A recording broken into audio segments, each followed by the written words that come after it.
Escuchemos palabras de vida. Mientras Pablo los esperaba en Atenas, su espíritu se enardecía, viendo la ciudad entregada a la idolatría.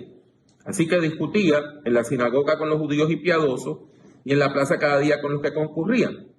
Y algunos filósofos de los epicúreos y de los estoicos disputaban con él y decían: ¿qué querrá decir este palabrero? Y otros: parece que es predicador de nuevos dioses, porque les predicaba el evangelio de Jesús y de la resurrección. Estamos viviendo en un momento donde muchas personas entienden que la sociedad está en una crisis tremenda. La mayor parte de la gente siente que estamos en una crisis muy profunda. Y hay personas que dicen: esto nunca había pasado antes en la historia del mundo. Hay personas que piensan que estamos viviendo el peor momento de la historia. Hace poco yo estaba calificando unos trabajos y uno de mis estudiantes dijo que nunca en la historia del mundo habíamos tenido una corrupción como la que tenemos hoy. Y la iglesia en muchas ocasiones piensa que eso es así, que nosotros estamos viviendo algo que jamás se había vivido y que entonces como que no tenemos mapas, no tenemos rutas, no tenemos estrategias para trabajar y para ser iglesia. Sin embargo, cuando nosotros vamos a la historia, nosotros encontramos algo bien interesante. Este no es el peor momento de la historia. Por mucho. Este no es el peor momento de la historia. Cuando nosotros comparamos lo que tuvo que enfrentar la iglesia primitiva con lo que nosotros tenemos que enfrentar, nosotros estamos viviendo un mundo que es muchísimo mejor al mundo grecorromano. Y yo sé que usted en la escuelita le hablaron de los griegos y le hablaron de los romanos y le hablaron maravillas de los griegos, que inventaron la democracia y todo ese tipo de cosas.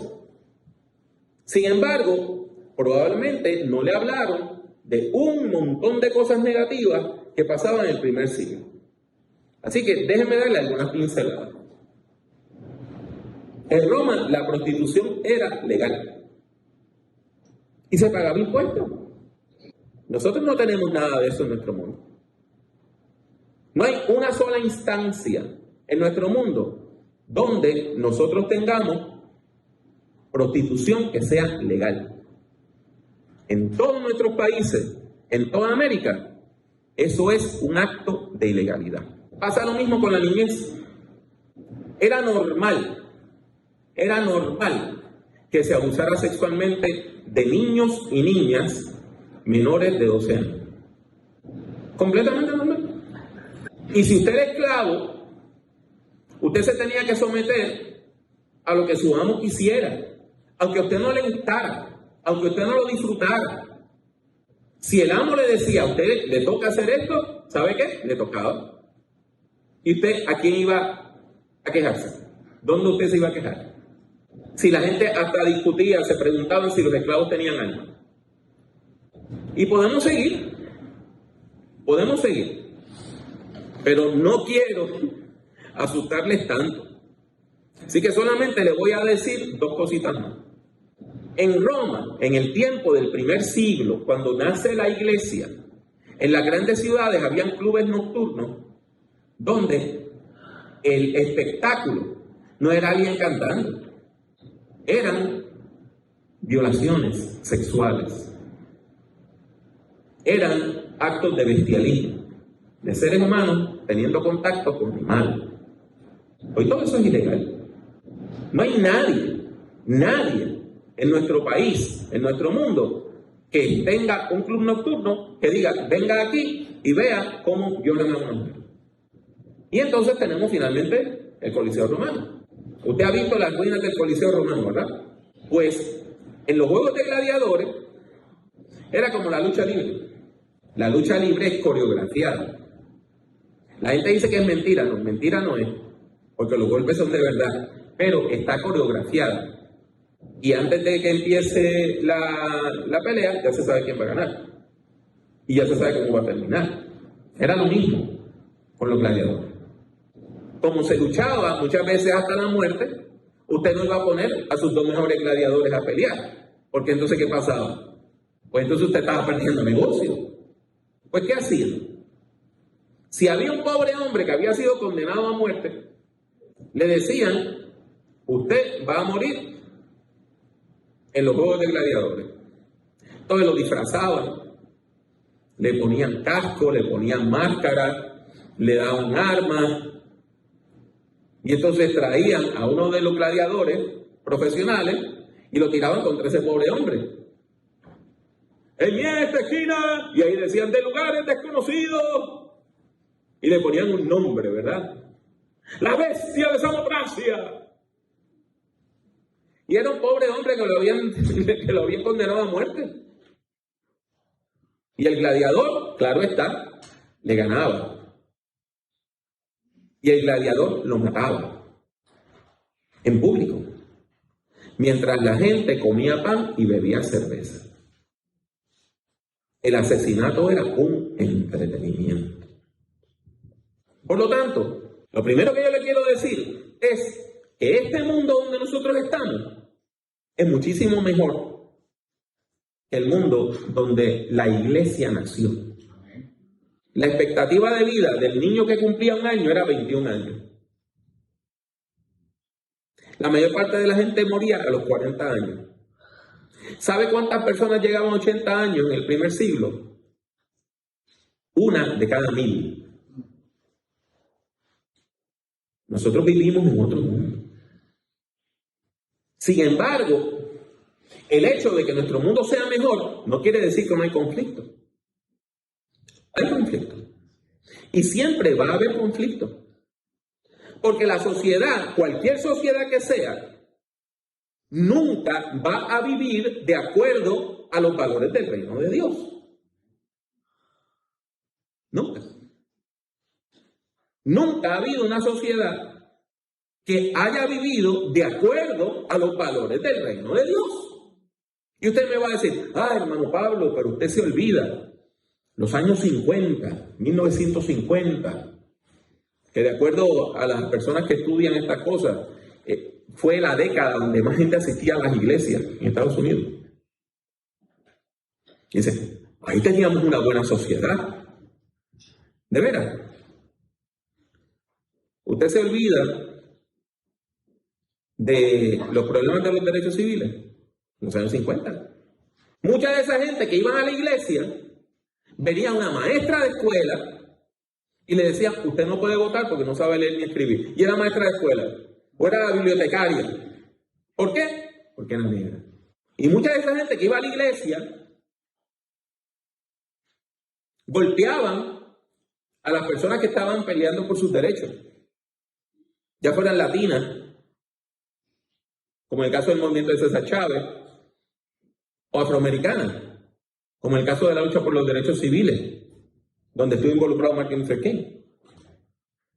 Esos jueces que los metieron presos, esos policías que le tiraron perros, esa gente que agarraban la toma de agua de los bomberos y le echaban agua a la gente que dinamitaron las iglesias. Muchas de esas personas iban a la iglesia.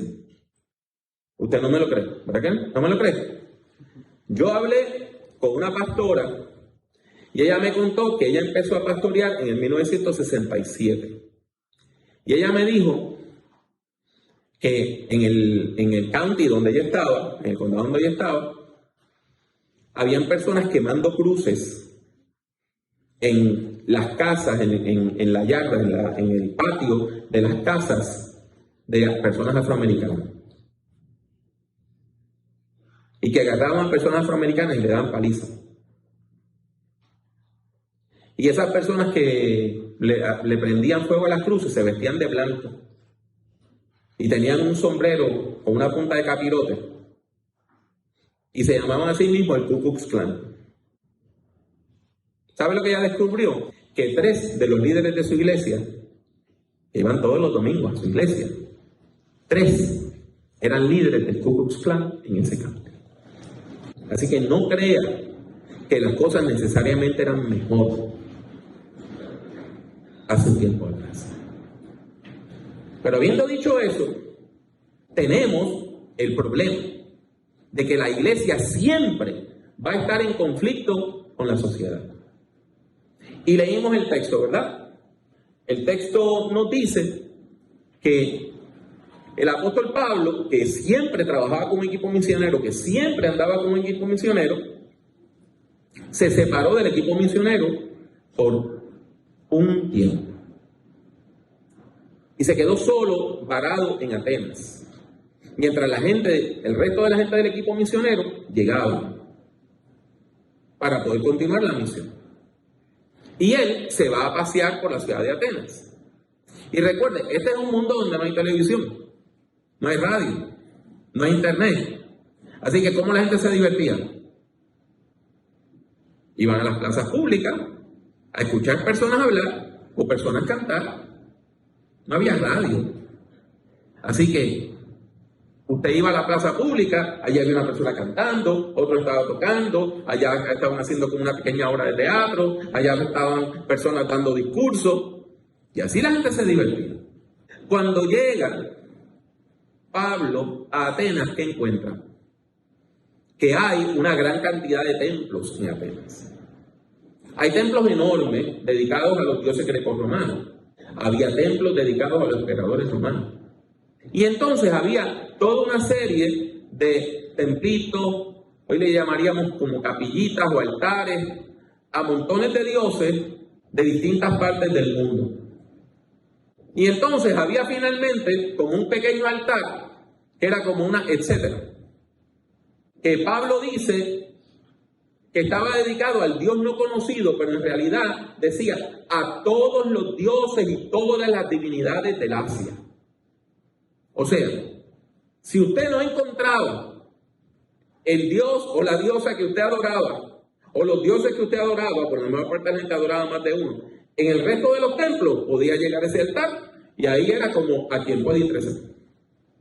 Pablo se conmovió, le dolió el corazón cuando vio un país, una cultura completa sumida en la idolatría.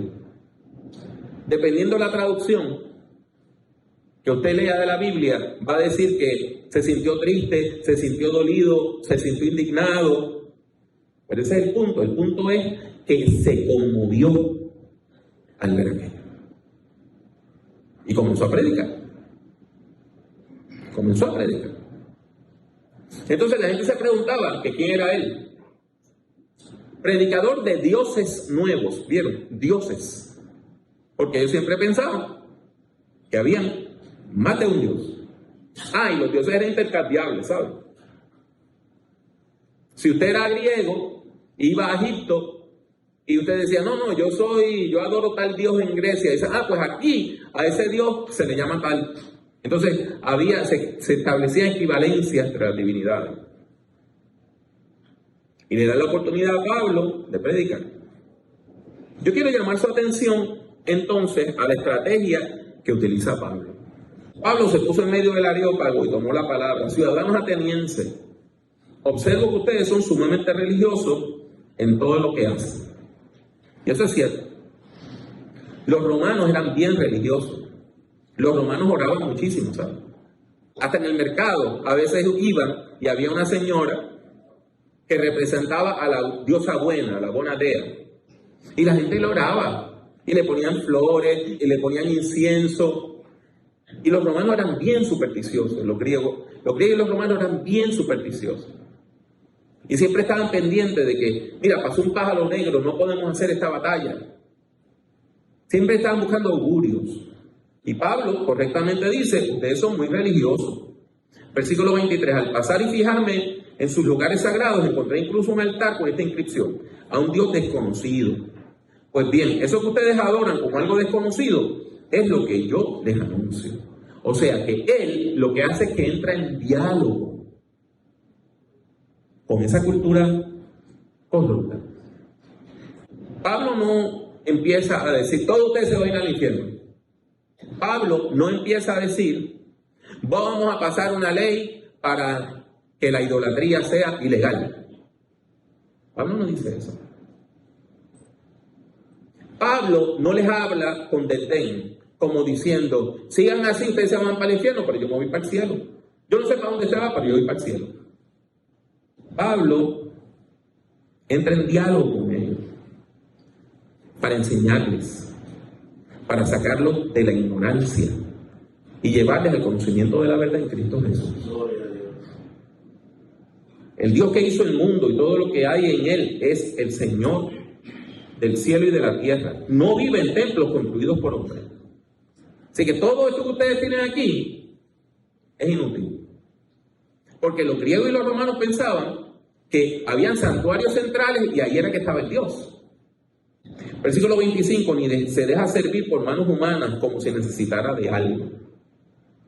Una vez más, usted y yo no podemos comprender eso. Porque usted y yo no le traemos agua ni comida a imágenes de Jesús. Pero los paganos entendían que ellos tenían que alimentar a los dioses, que tenían que darle agua a los dioses, que tenían que darle comida a los dioses. O sea, que los dioses dependían de los seres humanos. Pero hay personas que todavía piensan eso.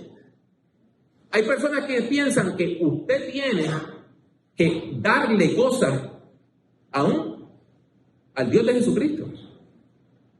Hay personas que piensan que tienen que hacer sacrificios, que tienen hasta que sangrar. Todavía hay personas que hacen promesas y suben de rodillas o caminan de rodillas por lugares donde lo que hay es que brea caliente, piedra, y cuando llegan al templo, llegan con las rodillas ensangrentadas. Pablo nos está diciendo que nada de eso es necesario. Porque el único Dios que existe, que es el Dios que se ha revelado a nosotros en Jesucristo, el único Dios que existe, no necesita nada de nosotros. ¿Entiende? No hay nada que usted tenga que Dios desee. No hay nada que usted tenga sin lo cual Dios no pueda vivir o que no pueda ser Dios. Al contrario, nosotros dependemos de Dios. Dios no depende de nosotros. Y ahí le sigue diciendo que Dios había hecho a toda la humanidad de un solo hombre. Está hablando de Adán. Y eso quiere decir que todos los seres humanos, entonces estamos hermanados. Así que no hay gente que sea mayor que otra o más valiosa que otra. Y después dice, versículo 28, puesto que en Él, en Dios vivimos, nos movemos y somos y existimos. Nosotros vivimos en el mundo que Dios nos ha dado, por la gracia que Dios nos ha dado, con la vida que Dios nos ha dado. Nosotros no tenemos que depender de esculturas. Nosotros no tenemos que depender de rituales. Lo que necesitamos es desarrollar una relación con ese Dios que se ha revelado a nosotros en Jesucristo. Dios, aleluya. Usted puede seguir leyendo el capítulo y va a encontrar que cuando Pablo habló de la resurrección, hasta ahí llegaron muchos griegos y dijeron, hasta aquí llegamos, nos vamos, esto es una tontería. ¿Por qué? Porque en la mentalidad de los griegos, ellos pensaban que el alma de todos los seres humanos era buena y que el cuerpo de todos los seres humanos era malo. Ellos pensaban que cuando usted moría, no importa lo malo que usted hubiera sido, si usted tenía espíritu, porque ellos pensaban que había gente con espíritu y gente que nada más tenían alma, que es otra cosa, que si usted tenía espíritu, y se iba a volver a Dios, como ellos lo entendieron, específicamente al logos, y que el cuerpo siempre se iba a destruir. Para los griegos era locura la idea de la resurrección de un cuerpo. Y cortaron la comunicación con Pablo. Y se fueron. Sin embargo, mira lo que dice la palabra.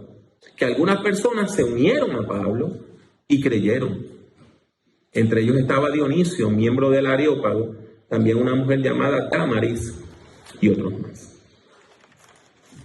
Aunque la mayoría rechazó el mensaje, hubo un grupo que sí creyó y se convirtió en el núcleo de la nueva iglesia. Se establece la iglesia en Atenas. ¿Cuál es el punto que yo les quiero traer hoy? ¿Cuál es la enseñanza que nos da la palabra de Dios hoy? La palabra nos está hablando de cómo nosotros podemos vivir y sobrevivir y trabajar como iglesia en un mundo hostil. Porque el mundo sigue siendo hostil al Evangelio. El mundo siempre será hostil al Evangelio. Siempre. Porque los seres humanos somos pecadores. Y el ser humano, por naturaleza, está buscando cómo lograr su propio provecho. Cómo ser su propio Dios. Por lo tanto, en toda cultura, en todo país, en todo tiempo, siempre habrá personas hostiles al mensaje cristiano. ¿Cuáles son las opciones que tenemos como iglesia? Un eticista estadounidense llamado Richard Niebuhr dijo que hay 5 opciones.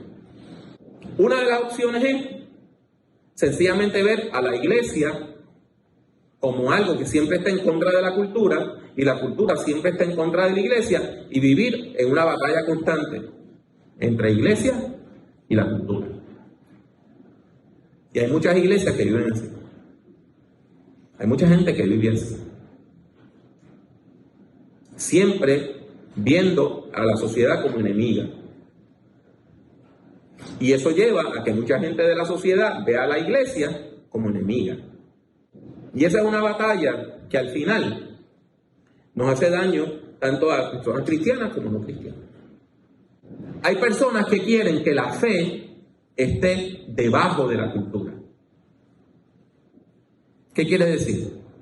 Bueno, que si la gente de este país quiere hacer algo que no es bíblico y que está en contra de Dios y que está en contra de mi fe, yo tengo que obedecer no a la Biblia, sino al Estado. ¿Quiere que le dé un ejemplo? ¿Usted recuerda que hubo una guerra que se llamó la Segunda Guerra Mundial? Usted sabe que hubo un señor, un dictador que se llamaba Hitler, y que Hitler ordenó el asesinato de millones de personas inocentes. Usted sabe que la iglesia luterana, que era la iglesia oficial del Estado, apoyó a Hitler. Usted sabía que la iglesia católica se declaró neutral en la Segunda Guerra Mundial. Están matando millones de personas inocentes. Nosotros no nos vamos a meter, somos neutrales. ¿Cómo usted va a ser neutral cuando están matando gente inocente?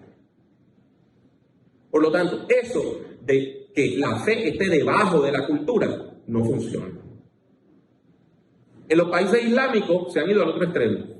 La fe está por encima de la cultura. Entonces, hay un líder religioso musulmán, un ayatollah, un imán, que establece las leyes. Y hay una legislatura, y la legislatura pasa una ley, y hay un presidente, el presidente pasa la ley, pero si el ayatollah dice, no, vamos a aceptar otra cosa, la gente aquí obedece al ayatollah. Así que eso de que la fe esté por encima de la cultura, no funciona tampoco. La cuarta opción es verlo como 2 cosas separadas. Como que la iglesia es donde yo vivo mi fe y la sociedad es donde yo soy ciudadano, y una cosa no tiene nada que ver con la otra. Y hay gente que vive así. Son cristianos cuando están en la iglesia, y cuando están fuera de la iglesia son como cualquier otro ciudadano. Eso en el fondo tampoco nos satisface. La quinta opción es ver a Jesucristo, ver la fe de Jesucristo, ver el Evangelio como aquello que transforma nuestra cultura. Para eso tenemos que entrar en diálogo con la cultura. Para eso tenemos que hablar con la gente que no cree. Para eso tenemos que preguntarle a la gente qué es lo que tú crees y nosotros decirle lo que nosotros creemos. Y usted tiene que estar preparado para que mucha de esa gente diga, yo no acepto lo que tú dices, y nos rechacen. Pero siempre van a haber personas que van a responder diciendo que sí, que quieren una relación con Dios por medio de Jesucristo en el poder del Espíritu Santo. Aleluya. Usted me va a decir, entonces, hermano Pablo, ¿qué me toca a mí como cristiano? Cuando usted va a la Biblia, hay otro texto que es importante. Al final del capítulo 1 del Evangelio según San Juan, Jesús ya ha llamado a sus primeros discípulos, y entre ellos hay un muchacho llamado Felipe. Y Felipe está lleno de gozo y de alegría. Y él encuentra a un amigo que era compueblano. Ambos venían del mismo pueblo, de Betsaida. Betsaida quiere decir la casa del pescado. La casa del pescado.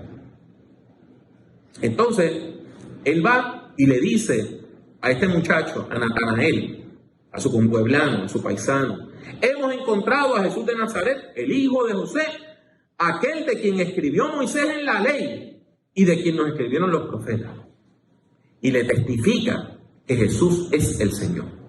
Le testifica que Jesús es el Cristo. ¿Cuál fue la reacción primera de Natanael? ¿Él creyó? No. De Nazaret, replicó Natanael, ¿acaso de allí puede salir algo bueno? De crimen. Hoy le llamaríamos racismo, ¿verdad? ¿Viene de ese lugar? De ahí no sale nada bueno. ¿La reacción de Natanael fue positiva? No. Fue negativa. La reacción de Natanael no solamente fue negativa, fue ofensiva, fue insultante. ¿Qué hizo Felipe? ¿Lo mandó al infierno? ¿Qué hizo Felipe? Empezó a discutir con él a los golpes. Empezó a decirle palabras soeces. La palabra nos dice que le contestó Felipe: ven y ve. Ven y ve. Y cuando entonces él se encuentra con Jesús, antes de que Natanael abriera la boca, Jesús dice: aquí tiene a un verdadero israelita en quien no hay falsedad. Y él dice: pero ¿de dónde tú me conoces? Le dice: mira, es que antes de que Felipe te llamara, que tú estabas sentado debajo de una higuera, yo te vi. Y ahí él creyó. Y Jesús le dice: ¿y por esto nada más tú crees? Si lo que viene es mucho más grande. Aleluya. Gloria a Dios. Amén. La gente no se convierte porque usted los convenza. Uno no se convierte aquí, en la mente. Uno se convierte en el corazón. Gloria a Dios. Y uno se convierte cuando uno tiene un encuentro con Jesucristo. ¿Usted quiere evangelizar? Aquí tiene el modelo. Dígale a la gente que Jesucristo es el Señor. Testifique del señorío de Jesucristo. Testifique de su fe. Pero no la rechace a esa persona. No la rechacen. No le diga: te voy para el infierno. No. Diga, al contrario, dígale: ven y ve. Ven y ve. Ven y ve.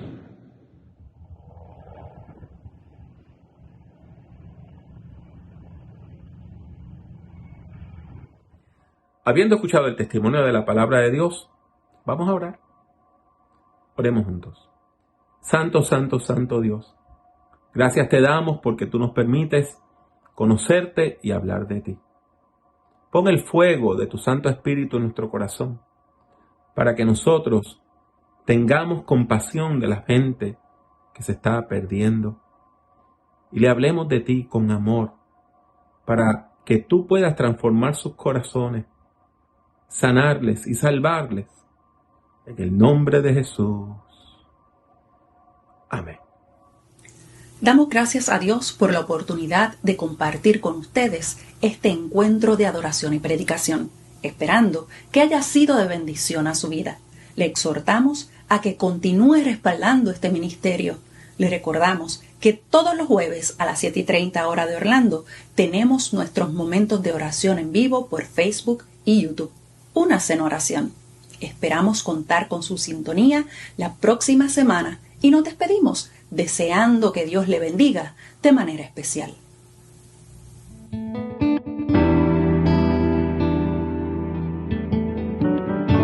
Únase al Movimiento La Red visitando nuestra página web www.movimientolared.com. Busque el Movimiento La Red en Facebook y suscríbase a nuestra página oprimiendo el botón de like, me gusta. El Movimiento La Red es una comunidad de fe que se reúne a través de las redes sociales. La participación es libre y voluntaria. Está abierta tanto para ser su principal comunidad de fe como para enriquecer su vida espiritual. La Red es un movimiento cristiano que no está afiliado a denominación alguna.